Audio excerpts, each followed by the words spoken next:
Hello guys, good evening.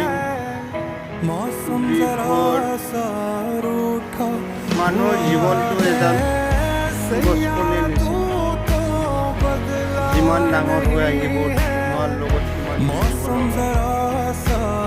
গতিকে মানুহৰ জীৱনটো যিমান ডাঙৰ হৈ আহিব আপোনাৰ কল্পনা ছাকচেছ হয় যদি আপনি সঠিক বন্ধু সঠিক প্ৰেম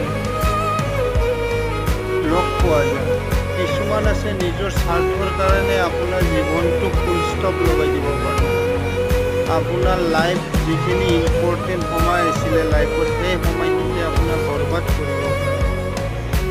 আৰু নিজৰ স্বাৰ্থৰ কাৰণে বাৰ বাৰ যিজনে কষ্ট দিয়ে জানি বুজিও গম পাব লাগে যে সেইজন মানুহ এজন থাৰ্ড ক্লাছ হয়।